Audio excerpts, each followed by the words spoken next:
இந்த வீடியோ யாரை பார்த்தீங்கன்னா ஆக்டர் நெப்போலியனை பற்றி தான்.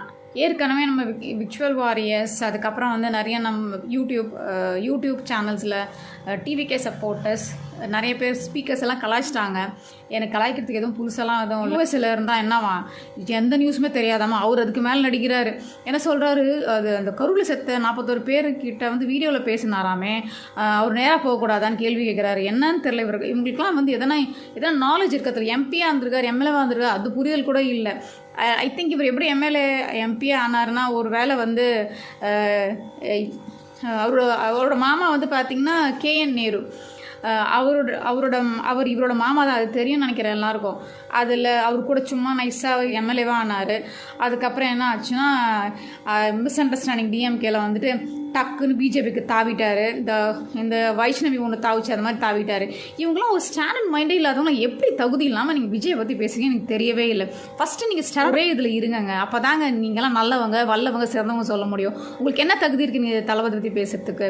அதில் நான் ஃபுல்லாக பேச விரும்பல. நான் சிலர் சொல்கிறீங்க உங்களுக்கு கூட்டம் நிறைய கூட்டம் வந்துச்சாமே, அது எப்போ வந்ததுன்னு எனக்கே தெரியவே இல்லை. நீங்களாம் நார்மலான மக்கள் போகிற ஃப்ளைட்டை தான் நீங்களாம் போனீங்களா? அப்போ நீங்கள் போவீங்க. நீங்கள் என்ன 100 படம் நடிச்சிட்டிங்கன்னா நான் ஹீரோவாக நடிச்சிங்க. ஐ திங்க் நீங்கள் வில்லனாக தான் நடிச்சிருக்கீங்கன்னு நினைக்கிறேன். நீங்கள் எந்த படம் நடிச்சிங்கன்னு எனக்கு ஒன்றுமே தெரியாது. புரியுது, மல்டி லாங்குவேஜில் நீங்கள் நடிச்சிருக்கீங்க.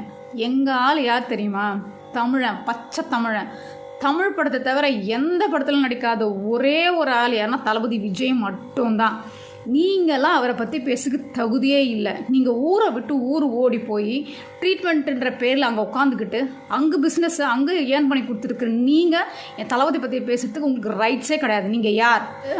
அவருக்கு ஒய் பிரிவு எதற்கு அப்படின்னு சொல்லி கேட்குறீங்க. அவரை கேட்டார் ஒய் பிரிவுன்னு. அவருக்கு த்ரெட்டனிங் இருக்குது. அவர் வந்து சேஃபாக இருக்கணுன்றதுனால சென்ட்ரல் கவர்மெண்ட்டே உளவுத்துறையே வந்து ஆராய்ச்சி பண்ணிவிட்டு அவருக்கு அதை அலாட் பண்ணியிருக்காங்க. நீங்கள் அவரை போய் கேள்வி கேட்குறீங்க. அவர் மாஸ், அவர் என்னவோ ஒரு ரோட்டில் நடந்து போகணுமா? என்னையா சொல்கிறீங்க நீங்களாம்? ஒரு ரோட்டில் நடந்து போனால் என்ன ஆகும்? அவர் பஸ்ஸு மேலே இருக்காராம், இறங்கி விறுவிறு கீழே ஓடி வரணுமா? எதுக்கு? எல்லாம் அவரை அடித்து சாவடிக்கிறதுக்கா? செருப்பு தூக்கி போட்டானா? ஏன் செருப்பு தூக்கி கேட்டியா நீ ஃபஸ்ட்டு? சரி, நான் கேட்குறேன், கரூருக்கு ஏன் போகலன்னு சொல்லி கேட்குறீங்களே. ஏங்க நியூஸில் நீங்கள் பார்க்க மாட்டீங்க? நீங்கள் யூஎஸ்ல இருந்தால் உங்களுக்கு நியூஸ் எதாவது அப்டேஷன் கிடைக்காது. அது எப்படியே இப்போ வீடியோ காலில் அவர் பேசினாருன்றீங்க. தேவயானோட வீட்டுக்காரர் பார்த்தீங்களா? விஜய் வந்து எப்படி பேசினார் தெரியும். சிஎம் வந்து யூஎஸ்ஏ வந்தார், உங்களுக்கு நீங்கள் போய் பார்த்தீங்க அப்படின்னு சொன்னீங்க. ஜெர்மனி கூட போனார், அங்கே தான் போய் பார்த்துருக்கீங்க. அதெல்லாம் மட்டும் உங்களுக்கு எப்படி தெரியும் நியூஸ் பார்க்காம? ஏன் இங்கே சென்னையிலேருந்து அந்த சேனல் மட்டும் உங்களுக்கு அப்டேட் பண்ணிகிட்டு இருக்காங்களா? பேசிகிட்டு இருக்கீங்க. நீங்கள் மட்டும் வந்து யூஎஸில் உயரமாக உட்காந்துட்டு அவங்க என் பையனுக்கு இந்த மாதிரி வீடு கட்டிருக்கேன், அந்த மாதிரி வீடு சீனை போட்டிங்க. எங்கள் தளபதி இவ்வளோ பெரிய ஒரு கரிஷ்மேட்டிக் லீடர். அவர் தனி ஃப்ளைட்டில் போனால் உனக்கு என்ன போகிறாம? நீங்கள் போக வேண்டியது தானே? உங்களுக்கு வக்கீல்ல எங்கள் ஆள் போகிறான்னா உங்களுக்கு ஏன் அவ்வளோ காண்டாகுது? ஏன் நீங்கள் கொடுத்த காசா? சிஎம்ஏ போதில்ல. யார் சொன்னால் சிஎம்ஏ போகிறது இல்லைன்ட்டு?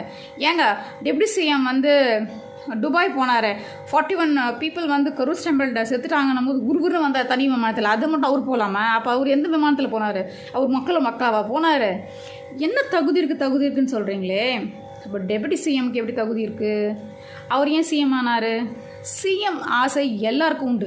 அப்போ நீங்கள் சிஎம் ஆகணுன்ற ஒரு மோட்டிவேஷனில் தானே நீங்களும் வந்து பொலிட்டிக்கல்குள்ளே என்ட்ரு ஆகிருப்பீங்க. உங்களுக்கு வக்கீல்ல உங்களால் ஆக முடியல, நீங்கள் ஓடி போயிட்டீங்க ஊரை விட்டு. நீங்கள் வந்து உங்கள் குடும்பம் தான் முக்கியம், கண்டிப்பாக நான் ஒத்துக்கிறேன். உங்கள் குடும்பம் முக்கியம்ன்ட்டு நீங்கள் எதுவுமே வேணான்ட்டு ஓடி போனீங்க. சோஷியல் ஒர்க் பண்ணியிருப்பீங்க. நான் ஒன்று மட்டும் தெரிஞ்சுக்கிட்டேன், 25 lakhs கொரோனாவுக்கு நீங்கள் கொடுத்துருக்கீங்கன்னு மட்டும் எனக்கு தெரியுது. மற்றபடி எனக்கு தெரியாது. நீங்கள் தளபதியை பற்றியா கேட்குறீங்க? நீங்கள் என்ன பண்ணியிருப்பேன்ட்டு நீங்கள் அவங்க என்ன பண்ணியிருக்காருன்னு எத்தனை வாட்டி சொல்கிறது?